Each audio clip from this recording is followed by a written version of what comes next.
মা ছেলেতে রেডি হয়ে গেছি। রেডি হয়ে আমরা এখন যাচ্ছি একটু ঘুরু ঘুরু করতে।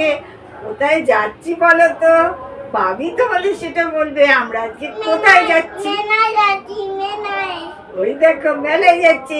ভাবি তোমার তো এখনো জুতো পরা হয়নি। হ্যাঁ বন্ধুরা, বাইরে জুতোটা পরে আমরা মেলায় যাব। তোমরাও যদি আমাদের সঙ্গে যেতে চাও চলো, ভিডিওটা স্কিপ না করে পুরোটা দেখো। ভাবি মেলায় গিয়ে কি কি মজা করলো। চলো টাটা, এখনের মতো টাটা। তো যাওয়া যাক। টাটা করো, টাটা করো, টাটা করো, টাটা। চলো, ফাইনালি আমরা মেলায় চলে এসেছি।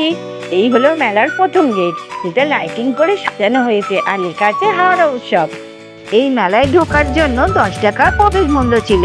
ফাইনালি আমরা 10 টাকা করে টিকিট কেটে নিলাম। কেটে নিয়ে আমরা মেলার দিকে এগিয়ে গেলাম।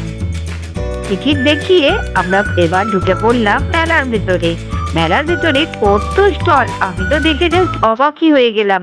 জামা কাপড়ের স্টল, বাচ্চাদের খেলনার স্টল, আচারের স্টল, আর এই দিকে বসেছিল আচারের স্টল ও বিভিন্ন ক্যান্ডি স্টল।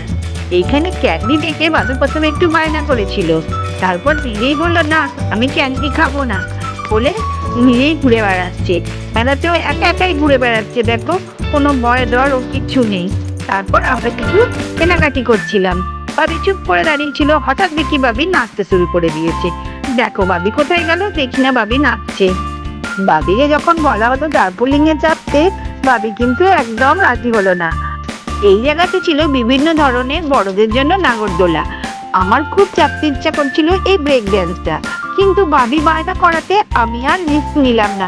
ছোট বাচ্চা বলে কথা।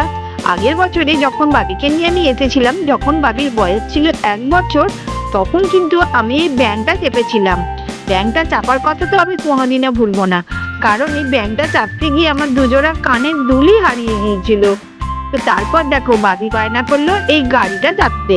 বাবি যেখানেই যায়, মানে যেখানেই মেলা বসে, সেখানেই বাবি এই গাড়িটা চাপতে খুব পছন্দ করে। বাবি এই গাড়িটা চাপতেও বায়না করছিল, মানে এই ওপর দিয়ে যে হেলিকপ্টারটা যাচ্ছে, আমি বাবিকে এই হেলিকপ্টারে বসাইনি। তারপর চলে এলাম মেলার এই প্রান্তে। এখানে ছিল স্কাই ডাইভ। স্কাই ডাইভ চাপার জন্য ইচ্ছা থাকলেও কিন্তু উপায় ছিল না, ওই যে বললাম বাবির জন্য। তারপর চলে গেল বাবি ড্রাগন চাপতে।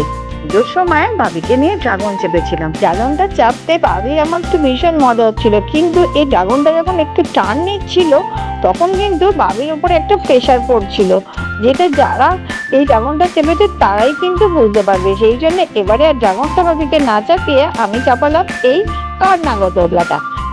এই নাগরদোলাটা চাপাতে আমার 150 টাকাই চলে গেল, কারণ বাবি 3 রাউন্ডের নিচে নামতেই চাইলো না। 50 টাকা করে যেহেতু টিকিট ছিল, সেই জন্য 3 রাউন্ড 150 টাকা লেগে গেল। তারপর বাবি সোজা চলে এলো এই মকটেলের দোকানে। বাবি বায়না বাবি কোল্ড ড্রিঙ্কস খাবে, কিন্তু বাবি তো জানে না এটা শুধু কোল্ড ড্রিঙ্কসের দোকান না, এটা হলো মকটেলের দোকান। বাবি দিয়ে অর্ডার করলো পাইনাপল ফ্লেভারের মকটেল। বাবি সেটা কেড়ে নিয়ে খেতে শুরু করে দিল। তারপর আমি অর্ডার করলাম ওয়াটারমেলন ফ্লেভারের মকটেল। বাবিকে দেখো এখানে দাঁড়িয়ে রয়েছে মকটেলটা নেবে বলে। দোকানের দাদা বাবির সঙ্গে একটু মজাও করলো।